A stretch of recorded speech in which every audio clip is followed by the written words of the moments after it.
Tanggung jawab yang diberikan oleh Islam kepada para orang tua adalah tanggung jawab akhlak. Sebagaimana sabda Nabi sallallahu alaihi wasallam, "Innama bu'ithtu liutammima makarimal akhlak."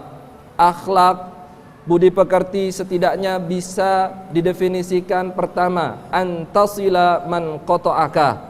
Kita sambung tali silaturahmi yang telah terputus, itu merupakan bagian dari akhlak. Wa tu'tiya man haramaka, kita senantiasa berinfak, bersedekah kepada yang tidak pernah memberikan kepada kita, itu juga bagian dari akhlak.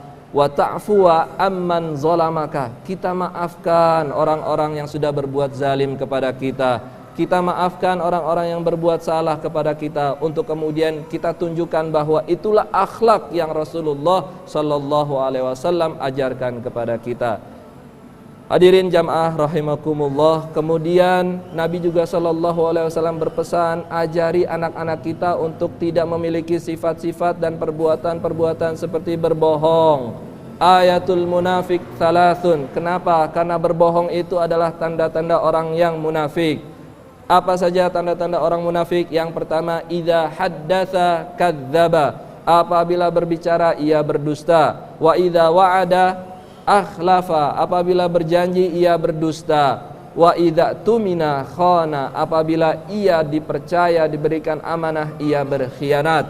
Oleh karena itu, anak-anak kita, putra-putri kita adalah generasi calon-calon pemimpin masa depan. Hendaklah kita tanamkan dalam diri mereka jiwa-jiwa kejujuran, sifat-sifat kejujuran, sifat-sifat amanah, sifat-sifat menepati janji, untuk kemudian tumbuh menjadi seorang pemimpin yang baik dan jujur.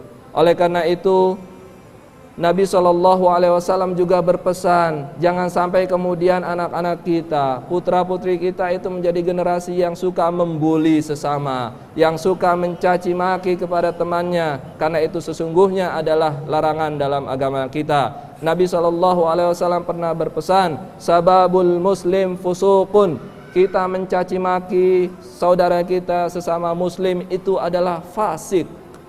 Kita membuli orang lain, kita mencaci maki orang lain, itu adalah suatu kefasikan.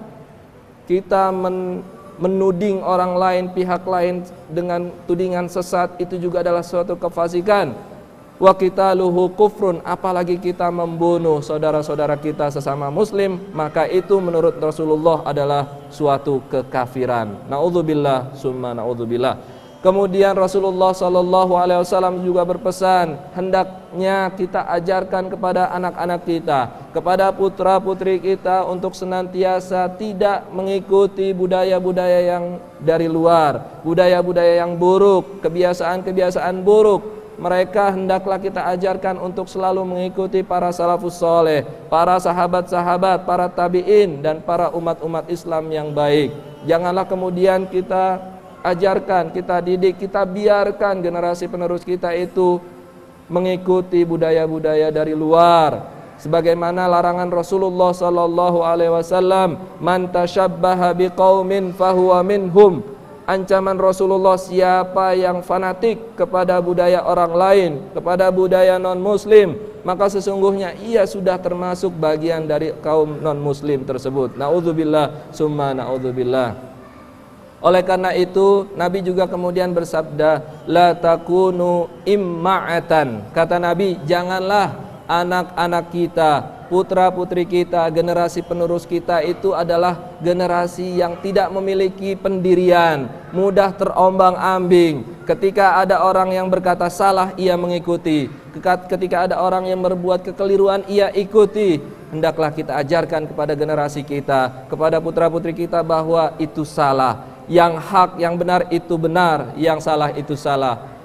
Oleh karena itu, Rasulullah kemudian juga berpesan, janganlah kemudian anak-anak kita, putra-putri kita itu menjadi generasi yang materialis, yang hedonis. Kata Nabi SAW, iyyakum wattana'um.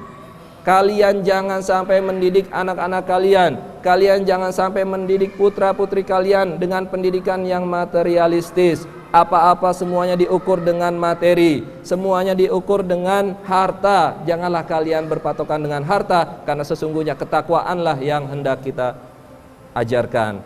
Apalagi kemudian di zaman sekarang ini berkembang faham-faham ajaran-ajaran seperti LGBT, sebagaimana yang dilaknat oleh Rasulullah SAW. Diriwayatkan dari Ibnu Abbas, an Ibni Abbas qala la'anan nabiyyu sallallahu alaihi wasallam al-mukhannathina minar rijal.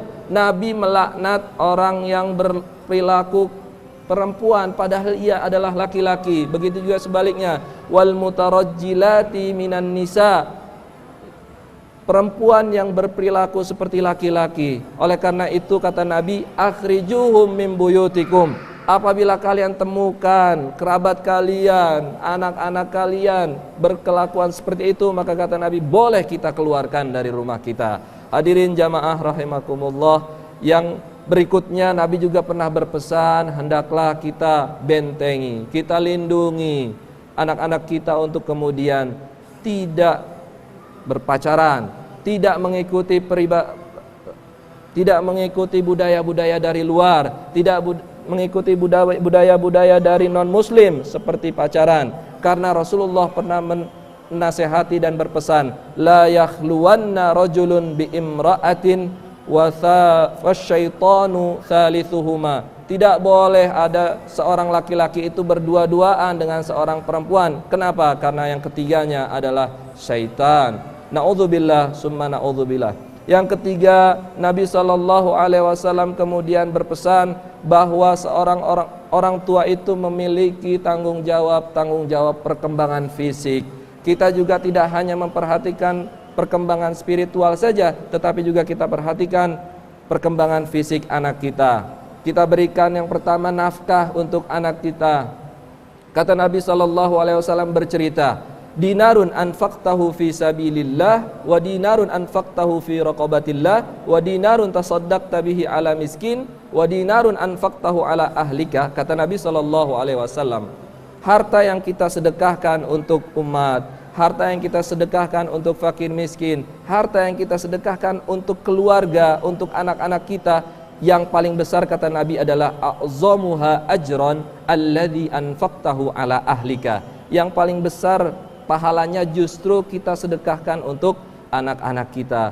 Oleh karena itu kita harus memperhatikan fisik, perkembangan jasmani dari anak-anak kita. Hendaklah kita takut ketika nanti generasi anak kita adalah generasi yang lemah, sebagaimana disebutkan dalam Al-Quran, wal yakshalladzina law taraku min khalfihim dzurriyyatan di'afan khafu alaihim. Hendaklah umat Islam itu khawatir jika nanti generasi penerusnya adalah generasi yang lemah ekonomi, lemah ilmu pengetahuan, lemah keimanan, lemah akhlak, dan kelemahan yang lainnya. Oleh karena itu, marilah kita didik dan kita persiapkan generasi-generasi anak kita dengan pendidikan yang baik.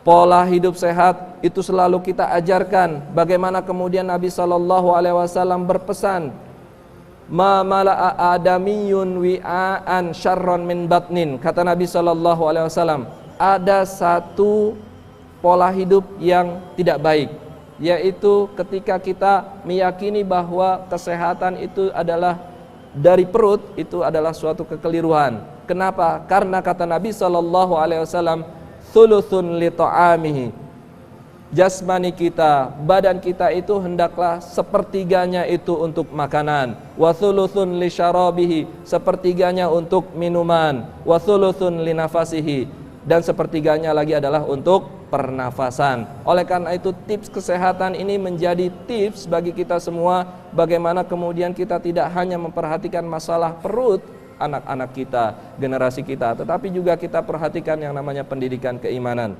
Begitu juga yang terakhir adalah Rasulullah mengibaratkan bagaimana anak-anak kita itu harus memilah dan memilih kawan, memilah dan memilih teman. Rasulullah pernah mengumpamakan dua perumpamaan. Pertama adalah teman anak kita adalah dari kalangan yang baik. Kata Rasulullah, dipermisalkan itu seperti orang yang menjual minyak wangi. Ketika anak kita temannya itu adalah seorang penjual minyak wangi, maka anak kita pasti akan mendapatkan wangi yang semerbak. Justru yang kedua kata Rasulullah mengumpamakan janganlah anak kita bergaul diumpamakan seperti orang tukang las yang menyemburkan api, yang menyemburkan rasa panas. Kenapa? Karena kalau anak kita bergaul dengan anak-anak yang jahat, pasti nanti anak-anak kita akan terbawa, pasti nanti putra-putri kita itu akan menjadi jahat. Nauzubillah summa nauzubillah. Demikianlah tausiah yang singkat ini, mudah-mudahan ada manfaatnya.